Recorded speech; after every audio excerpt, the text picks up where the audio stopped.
Hello, my name is Jan Zwicky. I'm a philosopher and poet, joining you by recorded video because I live remotely off the west coast of Canada without high-speed internet. I'm very grateful to Andres Vieveses and Myrna Giamonia for their invitation to participate in this symposium.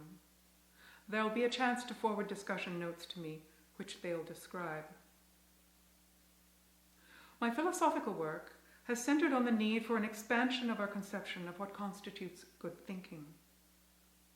The epistemology that undergirds the technocratic imperative, the mindset that now threatens the well-being of the planet, regards systematic analysis as the only acceptable form of good thought. I have argued that lyric comprehension, which is related to Gestalt insight, is equally, if not more, important in attempts to understand the nature of reality. And I've attempted to demonstrate ways in which lyric and analytic thought can be coordinated. My most recent collection of essays is called The Experience of Meaning. We've been asked to offer a vision of the world after the crisis occasioned by the COVID-19 pandemic. I have no consolidated vision because I don't yet know enough. We don't at present have a thorough understanding of the virus itself, how many more waves of infection might occur, nor how serious they might be.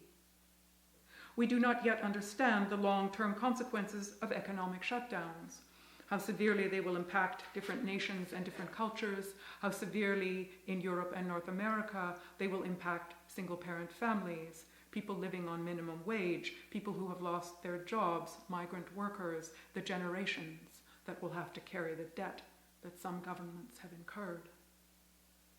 We do not yet know how thoroughly various industries and institutions will capitalize on the chance to cut costs and increase profits by demanding that white-collar professionals continue to work from home.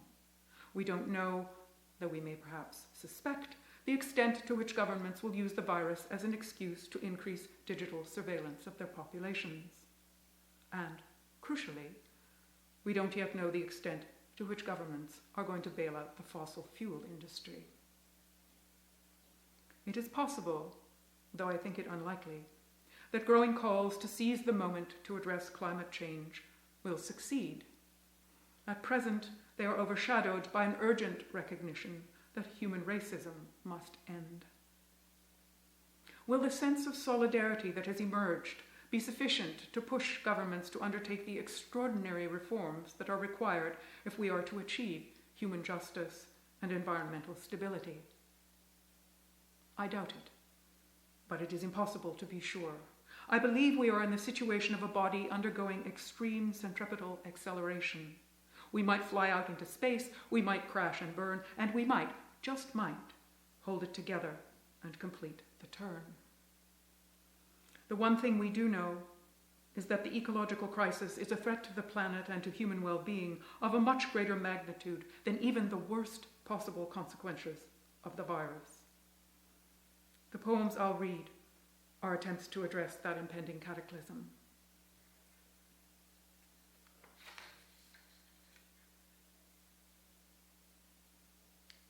Courage. And now you know that it won't turn out as it should, that what you did was not enough, that ignorance, old evil, is enforced and willed and loved, that it is used to manufacture madness, that it is the aphrodisiac of power and the crutch of lassitude. You, an ordinary heart, just functional, who knows that no ones chosen by the gods, the aspens and the blue-eyed grass have voices of their own. What will you do now that you sense the path unraveling beneath you? Sky unraveling the sea that still sees everywhere and looks at everything. Not long. What will you do, you heart, who know the gods don't flee, that they can only be denied, who guess their vengeance? It has been a long hill, heart. But now the view is good. Or don't you still believe the one sin is refusal, and refusal to keep seeking when refused? Come, step closer to the edge then. You must look, heart. You must look.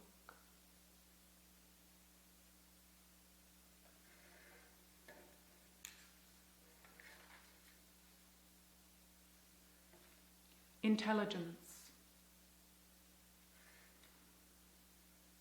Earlier each day comes the light and our appetite, the terror that we are, shines darkly in every living thing. The drought intensifies, its yammer wilder, more dimensionless. No one is listening, and everything is listened to, each keystroke, every flutter in the grid. Our confected optimism and our medicated sleep. What is it that we have not seen and think we can in this way see? Our innocence, the cartoon of our harmlessness, how hard we tried? Invisible, the benediction of the alders, their sprightly shade. In the shallows, thought unfurls itself, dazed, sunburnt, querulous. What does it want? Fat, sugar, the world's neck, motionless beneath its foot. It wants to understand. But everywhere, the glare of meaning's absence. Gunfires, distant thud and clack. The rain that never comes. The following meditation is written in the voice of a philosopher who closely resembles Ludwig Wittgenstein. This Wittgenstein, however, Wittgenstein's ghost perhaps, is familiar with the core tenets of post-structuralist theory and also appears to be up to date on recent developments in plate tectonics. The name of the poem is The Geology of Norway. It opens with an epigraph from Ray Monk's biography of Wittgenstein. But when his last night in Norway came, on 10th December, he greeted it with some relief, writing that it was perfectly possible that he would never return.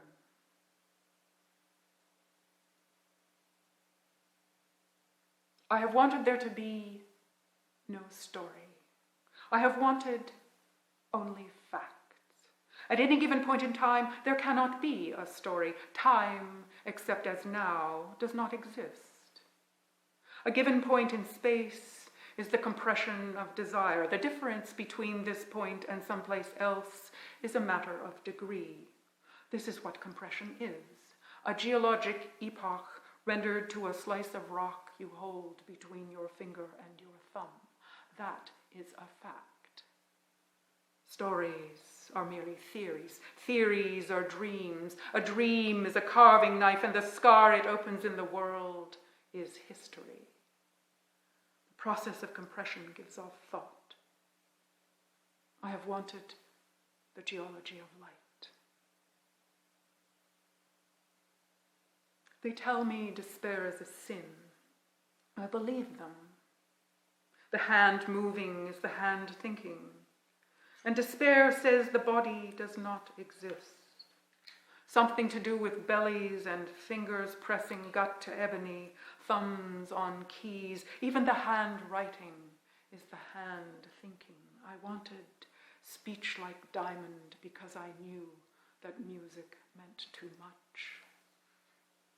And the fact is, the earth is not a perfect sphere. And the fact is, it is half liquid. And the fact is, there are gravitational anomalies. The continents congeal and crack and float like scum on cooling custard. And the fact is, you might think the fact is we will never get to the bottom of it, but you would be wrong. There is a solid inner core, 1,500 miles across, iron alloy. The pressure on each square inch of its heart is nearly 30,000 tons. That's what I wanted. Words made of that, language that could bend light. Evil is not darkness. It is noise. It crowds out possibility, which is to say, it crowds out silence. History is full of it. It says that no one listens. The sound of wind in leaves, that was what puzzled me. It took me years to understand that it was music. Into silence, a gesture, a sentence, that it speaks. This is the mystery, meaning. Not that these folds of rock exist, but that their beauty, here, now, nails us to the sky. The afternoon blue light in the fjord. Did I tell you I can understand the villagers? Being, I have come to think, is music. Or perhaps it's silence, I cannot say. Love, I'm pretty sure, is light.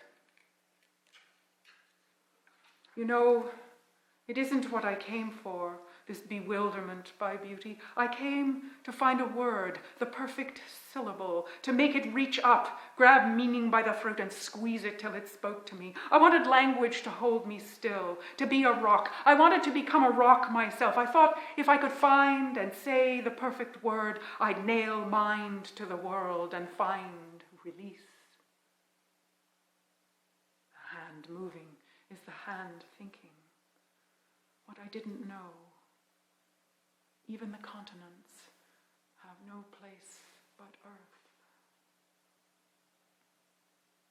These mountains, once higher than the Himalayas, formed in the pucker of a supercontinental kiss when Europe floated south of the equator and you could hike from Norway down through Greenland to the peaks of Appalachia, before Iceland existed.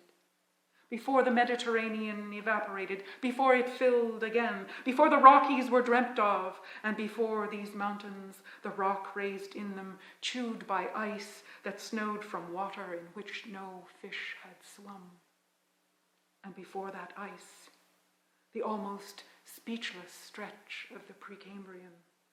2 billion years, the planet swathed in air that had no oxygen, the Baltic shield, they think, older than life. So I was wrong. This doesn't mean that meaning is a bluff. History, that's what confuses us. Time is not linear, but it's real. The rock beneath us drifts and will, until the slow cacophony of magma cools and locks the continents in place. Then weather, light, and gravity will be the only things that move. And will they understand? Will they have a name for us? Those perfect, changeless plains, those deserts, the beach that was this mountain, and the tide that rolls for miles across its vacant slope.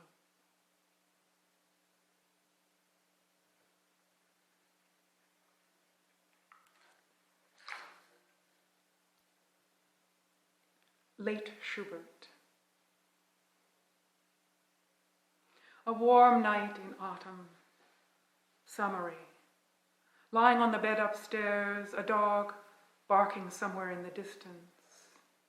You are thinking of your childhood, your long-dead father, or not thinking so much as letting them nudge up against you, boats moored at the same dock on a still night, and a wavelet made by who knows what wake, what storm, lifts them gently, briefly, together.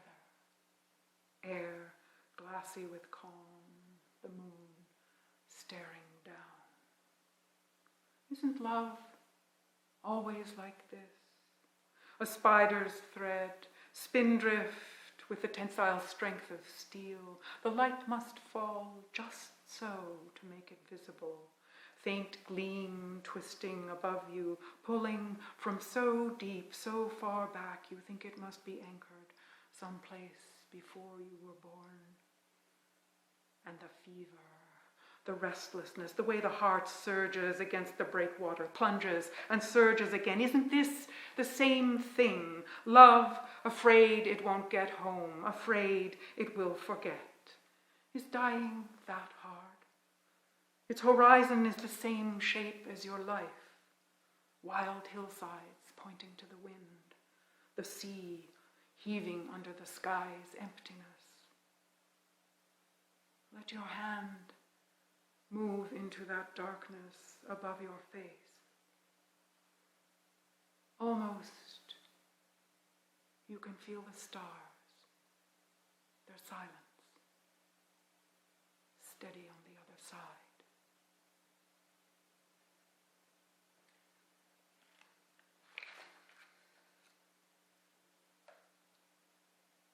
Late spring. Too cold for weeks, and now too hot. The temperature anomalies so great, they're measured in multiple standard deviations from the mean. Hummingbirds arriving with the light and clustered at the feeder because the salmon berries aren't in bloom. Bees, too, tumbling in the isolated crocuses, 3 or 4 at once, moss, dusty, crunching underfoot. And yet, those bees, exquisite in their dozy, awkward concentration, each hair as though new washed, and the polish on their black legs. The hummingbird aloft, its sci-fi swoop and hover, red flame at its throat. Or my friend, that last phone call out of the blue, the startling energy in his voice, the gathering vision. What we knew, he knew. The great beauty of that knowledge. Goodbye. Goodbye.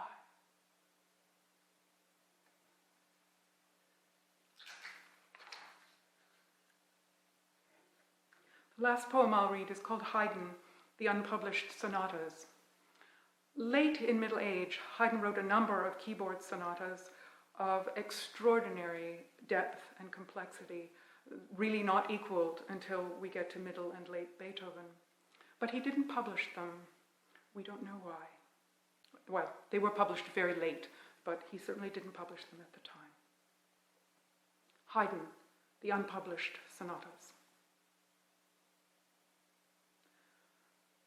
What are our hopes for the world? A winter night after snow, the long walk home, faint smudge of moon back of the clouds, and the great weight of the firs, the open fields whose whiteness floats above them like a ghost. No wind, no lamp or candle in some distant window. You could be the only animal. How long? It will be ours. Only your footsteps and what you carry underneath your coat, what you have folded in your arms, what is cradled on your heart.